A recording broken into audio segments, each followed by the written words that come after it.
पावसाळी पर्यटनाला गेलेले लोक काळाच्या घेऱ्यात अडकताना आपण पाहतोच आहोत. मात्र पेण तालुक्यातील बेनसे गावात अतिशय दुःखद घटना घडली आहे. येथे तिघांना शेत तलावात जाण्याचा मोह आवरला नाही आणि त्यातच त्यांचा करुण अंत झाला आहे. मिळालेल्या प्राथमिक माहितीनुसार पेण तालुक्यातील बेनसे सिद्धार्थनगर येथील गावाखाली असणाऱ्या एका शेत तलावात पोहण्यासाठी गेलेल्या 3 तरुणांना पाण्याचा अंदाज न आल्याने दुर्दैवी अंत झालाय. ही घटना दिनांक 20 जून रोजी शुक्रवारी सायंकाळी घडली होती. या 3 तरुणांना उपचारासाठी रिलायन्स नागोठणे कंपनीच्या फॅमिली वेलफेअर सेंटरमध्ये आणण्यात आलं होतं. त्यानंतर पुढील उपचारासाठी संजीवनी हॉस्पिटल वडखळ या ठिकाणी नेलं होतं.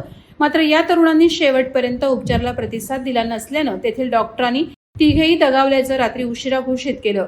त्यानंतर त्यांच्या कुटुंबासह संपूर्ण परिसरात अक्षरशः शोककळा पसरली आहे. या तरुणांमध्ये जोहेब जाकीर अत्तार वय 17, मिझान जाकीर अत्तार वय 14 तर अशफाक अली वय 16 यांचा समावेश आहे. अत्तार कुटुंबातील 2 सख्खे भाऊ या दुर्घटनेत मयत झाल्याने कुटुंबावर अक्षरशः दुःखाचा डोंगर कोसळलाय.